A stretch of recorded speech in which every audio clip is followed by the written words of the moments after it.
माता की। क्यों भाई, मालवा वालों की आवाज को क्या हो गया है? अरे चुनाव की शुरुआत हो रही है, ऐसी आवाज नहीं चलेगी। दोनों हाथ उठाइए, उठाइए दोनों हाथ, प्रचंड विजय के संकल्प की मुट्ठी भींचिए और प्रचंड आवाज से बोलिए, भारत माता की, भारत माता की, भारत माता की।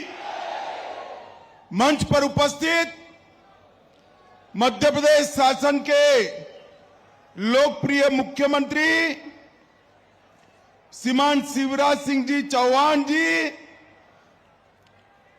मध्य प्रदेश भारतीय जनता पार्टी के अध्यक्ष मेरे मित्र भाई विष्णुदत्त शर्मा जी, हमारी चुनाव प्रबंधन समिति के अध्यक्ष श्रीमान नरेंद्र सिंह तोमर साहब, इंदौर के नेता और राष्ट्रीय महासचिव भाई कैलाश विजयवर्गीय जी, भारतीय जनता पार्टी की सरकार में मंत्री श्रीमान भूपेंद्र यादव जी, श्रीमान अश्विनी वैष्णव जी, श्रीमान नरोत्तम मिश्रा जी, श्री शिव प्रकाश जी, हितानंद जी, और आज मालवा के कोने कोने से आए हुए मेरे प्यारे भाइयों बहनों माताओं और मेरे जिगर के टुकड़े जैसे युवा मित्रों, आप सभी को नमस्कार। मित्रों, सबसे पहले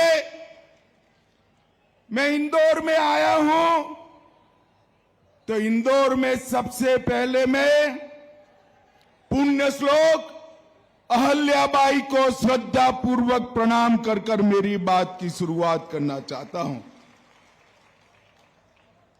पुण्य श्लोक अहल्याबाई ने पूरे देश भर में भारतीय संस्कृति और भारत के धर्म को पुनः प्रस्थापित करने के लिए अभियान चलाया और आज उन्हीं के कारण हमारा हर तीर्थ क्षेत्र अहल्याबाई के नाम के साथ कहीं न कहीं जुड़ा है। अहल्याबाई जी ने जो शुरुआत करी थी गुलामी के अवशेष को मिटाने की, इसको आज हमारे नेता और प्रिय प्रधानमंत्री नरेंद्र मोदी जी आगे बढ़ा रहे हैं। मित्रों, नरेंद्र मोदी जी आगे बढ़ा रहे हैं। भाइयों और बहनों, मैं यहां आया हूं तब कुशाभाऊ और राजमाता की भी स्मृति को प्रणाम करना चाहता हूं। आज मध्य प्रदेश में मैं पूरे देश भर में घुमा हूं, राष्ट्रीय अध्यक्ष था तब भी, आज भी पूरे देश भर में सबसे अच्छा संगठन कोई एक प्रदेश में है तो मेरे और आपके मध्य प्रदेश के अंदर है। और मध्य प्रदेश के संगठन के गढ़ने में श्रद्धेय कुशाभाऊ ने दधीजी की तरह अपनी अस्थियां गलाई और इसी के कारण आज मध्य प्रदेश के हर गांव में, हर बूथ में कमल का निशान और भारत माता की जय के जयकारे दिखने मिलते हैं। मित्रों, राजमाता जी ने भी पूरे देश भर में भारतीय जनता पार्टी मजबूत हो, इसके लिए राजमाता साहब ने अपने राजघराने की भी मर्यादा न रखते हुए गांव गांव गली गली जाकर भारतीय जनता पार्टी को मजबूत करने का काम किया और इसी का सुफल है कि आज मध्य प्रदेश में भारतीय जनता पार्टी इतनी मजबूत होकर दिखाई पड़ती है। मैं मध्य प्रदेश की जनता का भी हृदय से धन्यवाद करना चाहता हूं कि 2014 और 2019 के चुनाव में मध्य प्रदेश की जनता ने भोले शंकर की तरह भारतीय जनता पार्टी पर कृपा कर भारतीय जनता पार्टी की झोली वोटों से भरने का काम कर दिया। 14 में 19 में से 27 सीटें दी और 19 में से 28 सीटें दी। और मित्रों, 2003 से लेकर एक 15-20 महीने का समय छोड़कर लगातार मध्य प्रदेश के अंदर भारतीय जनता पार्टी की सरकार बनाने का काम ये मध्य प्रदेश की जनता ने किया है। मैं मध्य प्रदेश की जनता को प्रणाम करना चाहता हूं। मित्रों, आज मैं जब यहां आया हूं तब सभी कार्यकर्ताओं का आह्वान करने आया हूं। एक प्रकार से 2023 का मध्य प्रदेश विधानसभा के चुनाव की आज शुरुआत होने जा रही है। पूरे मध्य प्रदेश में हर संभाग में इसी तरह के सम्मेलन होने हैं और मध्य प्रदेश में सबसे पहला सम्मेलन मेरे मालवा प्रदेश के अंदर हो रहा है। आज मैं एयरपोर्ट से यहां आ रहा था। यहां आप जितने कार्यकर्ता हो उससे ज्यादा कार्यकर्ता रोड की दोनों ओर खड़े हुए दिखाई दिए हैं। आपका ये जो उत्साह है वो बताता है कि 23 और 24 के परिणाम तय है। 23 में फिर से कमल निशान की भाजपा की सरकार बनने जा रही है और 24 में 19 में एक सीट कम रह गई थी। एक सीट कम रह गई थी ना, 28 आई थी। 24 में 29 की 29 मोदी जी की झोली में डालनी है। माताओं, भाइयों, बहनों, मैं यहां आया हूं तब मुझे बहुत कुछ कहना है, मगर सबसे पहले मैं ये कहना चाहता हूं कि भारतीय जनता पार्टी की सरकार केंद्र में बनी। 9 साल मोदी जी ने शासन किया और इस 9 साल में मोदी जी ने समग्र दुनिया में भारत का झंडा बुलंद करने का काम मोदी जी ने किया है। समग्र दुनिया में कहीं पर भी मोदी जी जाते हैं, चाहे अमेरिका जाए, जापान जाए, फ्रांस जाए, अफ्रीका जाए, इंग्लैंड जाए, हजारों लोग मोदी मोदी मोदी मोदी मोदी मोदी के नारे लगाते हैं।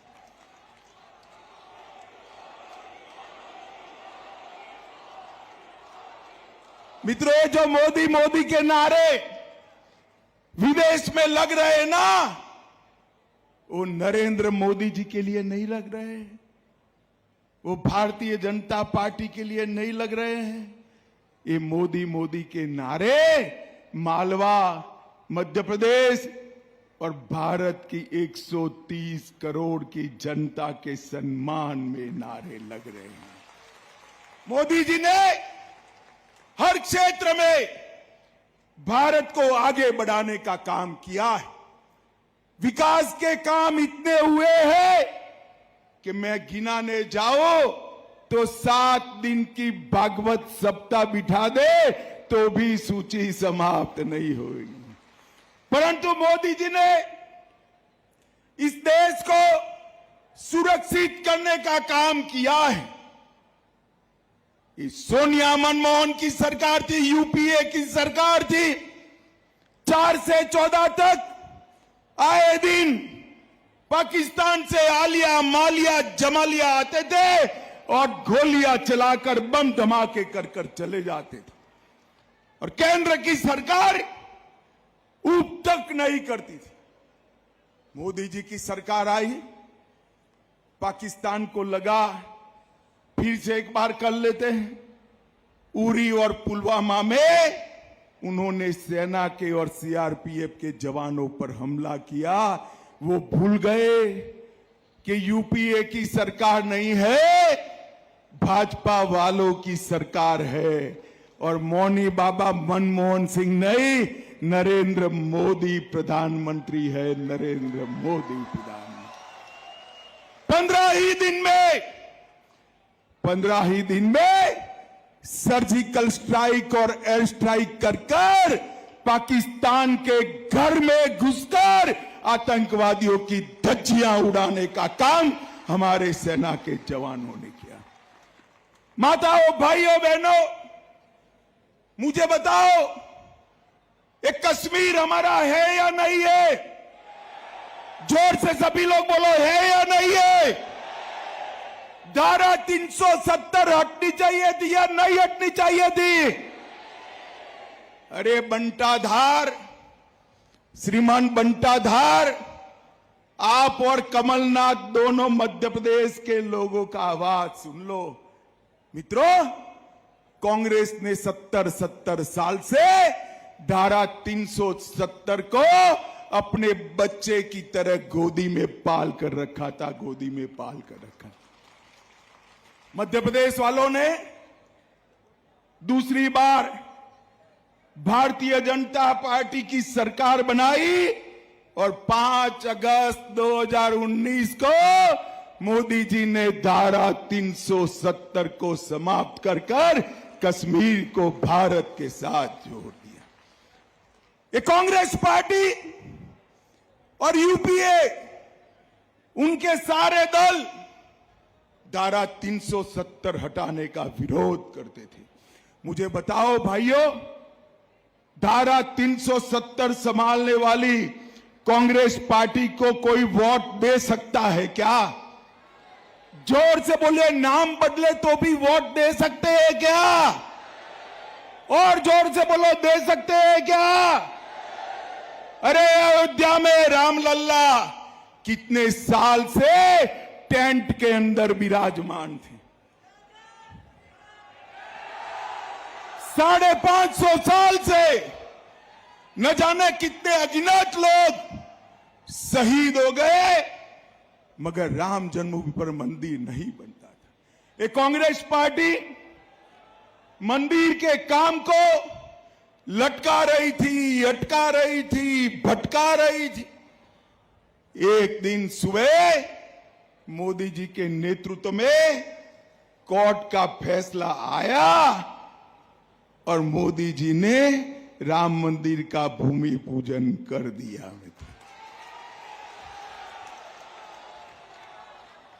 अहल्याबाई होलकर के बाद हमारे तीर्थों का पुनरोद्धार किया है तो हमारे नेता और प्रिय प्रधानमंत्री नरेंद्र मोदी जी ने किया है। चाहे राम मंदिर बनाना हो, चाहे महाकाल लोक में शिवराज जी को साथ में लेकर महाकाल लोक बनाना हो, चाहे काशी विश्वनाथ कॉरिडोर बनाना हो, चाहे सोमनाथ का मंदिर सोने से फिर से बनाना हो, नरेंद्र मोदी जी ने हमारे तीर्थों का उद्धार किया है। माताओं, भाइयों, बहनों, भारतीय जनता पार्टी आज देश के करोड़ों गरीबों की दिल की धड़कन बनी हुई है।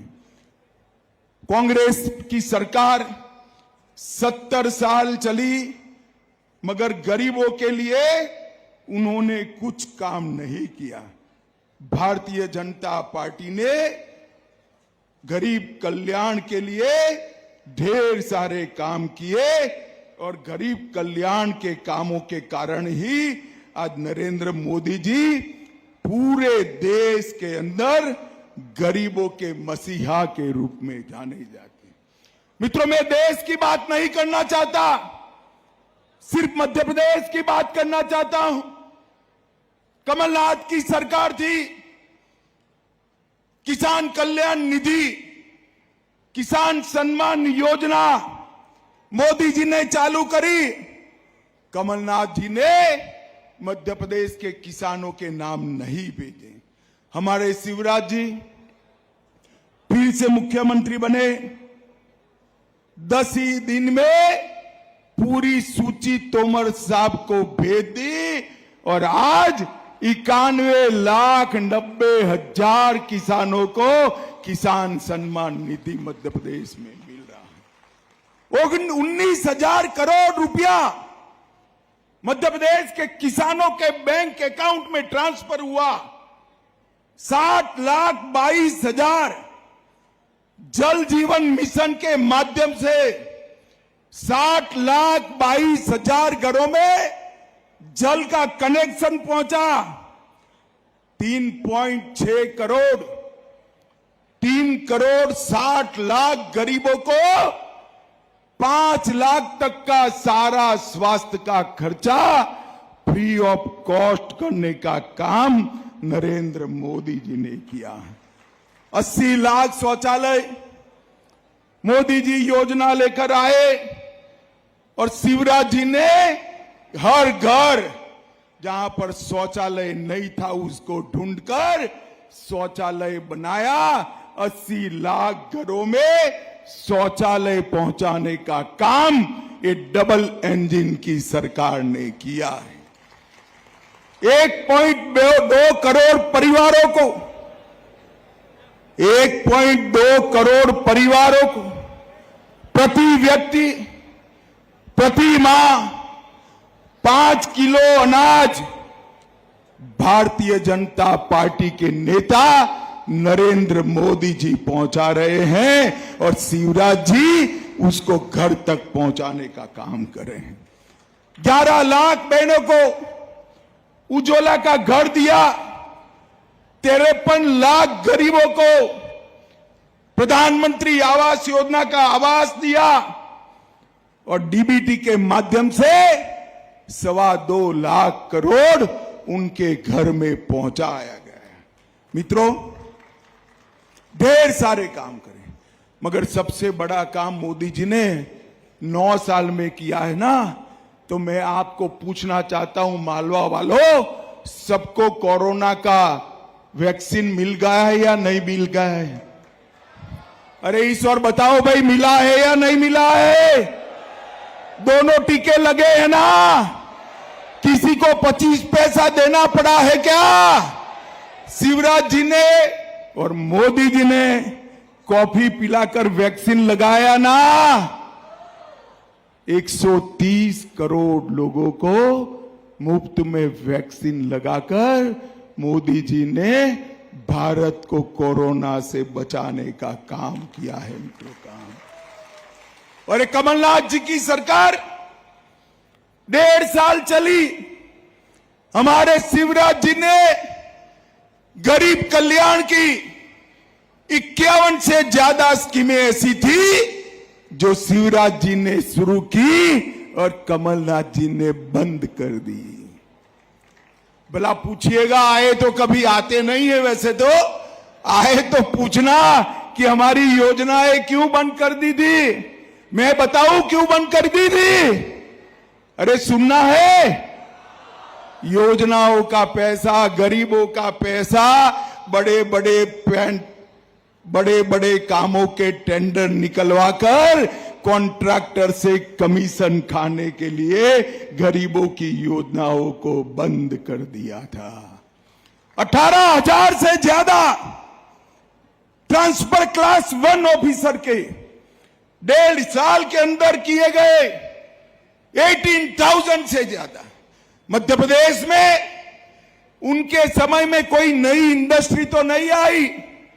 जो कोई इंडस्ट्री आई मोदी जी और शिवराज जी लाए, वो एक भी नहीं लाए, मगर इन्होंने एक इंडस्ट्री चालू कर दी, ट्रांसफर इंडस्ट्री जरूर चालू कर दी, उनके दलालों को कहकर इनके घर भरने का काम किया।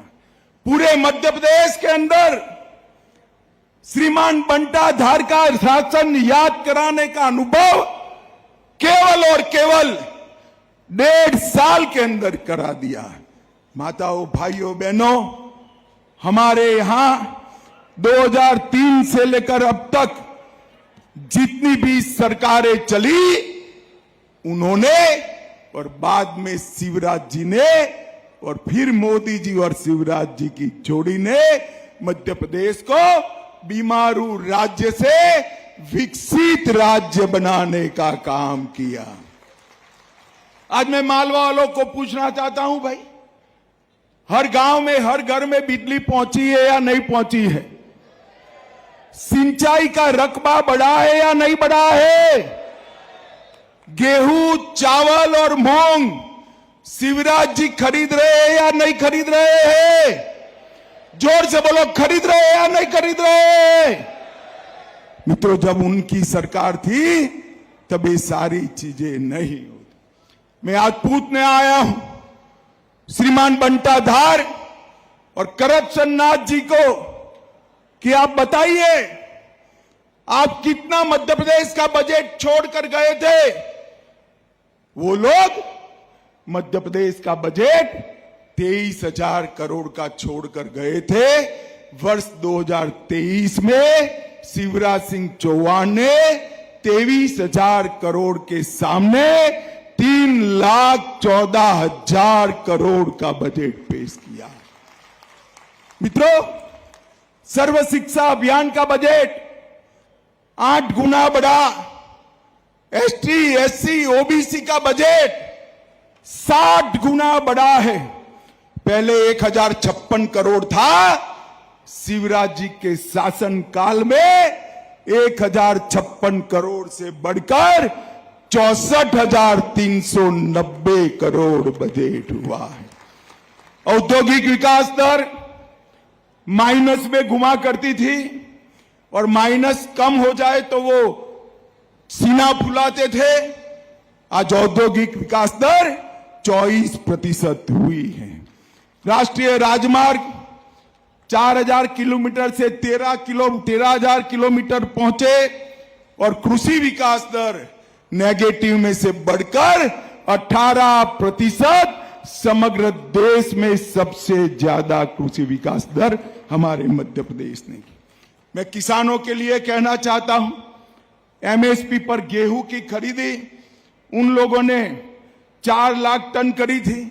कितनी करी थी? जरा जोर से बोलो भाई, सुनना पड़ेगा आपको। कितनी करी थी? 4 लाख टन। जोर से बोलो, कितनी? शिवराज सरकार ने गत वर्ष में 4 लाख टन की जगह 70 लाख मैट्रिक टन खरीदने का काम किया। धान उनका 95 लाख 95,000 मैट्रिक टन खरीदते थे, इसकी जगह 46 लाख मैट्रिक टन 45 गुना धान खरीदने का काम भारतीय जनता पार्टी की सरकार ने। 620 डॉक्टर मध्य प्रदेश से बनते थे, अब 4,000 डॉक्टर मध्य प्रदेश से बनते हैं और हिंदी में भी अब पढ़ाई लिखाई कर सकते हो भाई, हिंदी में भी कर सकते हो। और आईआईटी की संख्या 159 से बढ़ाकर 1100 के ऊपर ले जाने का काम भारतीय जनता पार्टी की सरकार ने किया है। माताओं, भाइयों, बहनों, शिवराज सिंह के नेतृत्व में भारतीय जनता पार्टी ने, चाहे किसान हो या एमएसएमई वाला, चाहे गांव हो, मजला शहर हो या म्युनिसिपल कॉरपोरेशन, चाहे जंगल हो, चाहे शहर, कस्बा, गांव हो, हर जगह विकास को पहुंचाने का काम ये भारतीय जनता पार्टी की सरकार ने किया है।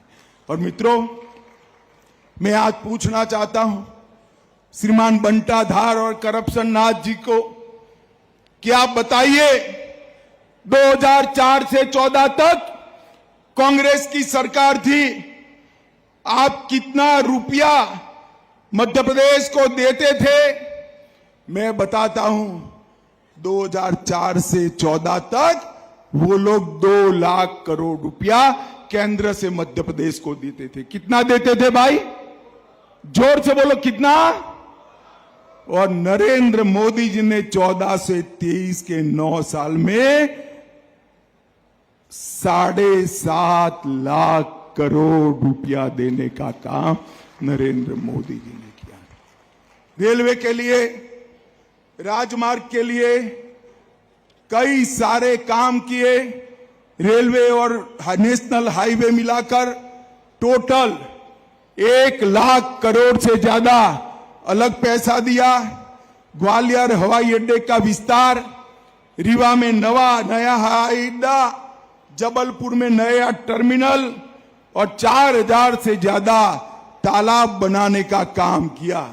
250 मेगावाट का सोलर पार्क, 750 मेगावाट का सोलर पार्क और लगभग 4190 करोड़ की लागत से ग्रीन फील्ड पीथमपुर में स्थापित करने का काम भारतीय जनता पार्टी की सरकार ने किया।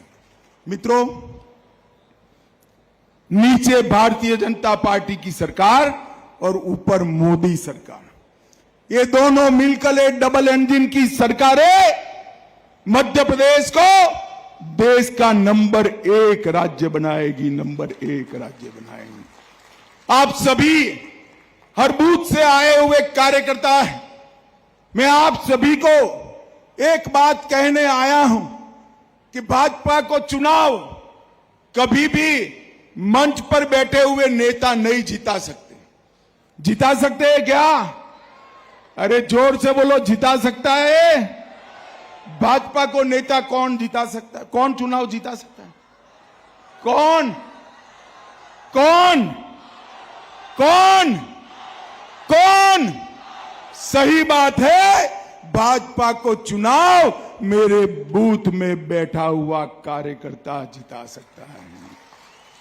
आज यहां से संकल्प ठान कर जाइए कि मध्य प्रदेश में 2023 में विजय के सारे रिकॉर्ड तोड़कर प्रचंड बहुमत के साथ कमल फूल की सरकार बनानी है और 2024 में 19 की 19 सीटें जिताकर मोदी जी को तीसरी बार प्रधानमंत्री बनाना है। मुझे बताओ मालवा वालों, लड़ाई के लिए तैयार हो? सुनाई नहीं पड़ता है, दोनों हाथ उठाकर बताओ, तैयार हो? हम एक एक पल बिगाड़े बगैर विजय के लिए परिश्रम की पराकाष्ठा करेंगे,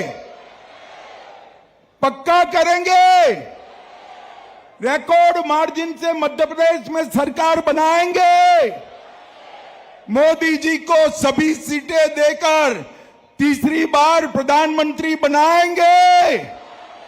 तो मेरे साथ दोनों हाथ उठाइए, उठाइए दोनों हाथ, विजय के संकल्प की मुट्ठी बींचिए और प्रचंड आवाज से बोलिए, भारत माता की, भारत माता की, भारत माता की, वंदे वंदे वंदे। सभी कार्यकर्ताओं का बहुत बहुत धन्यवाद, साधुवाद।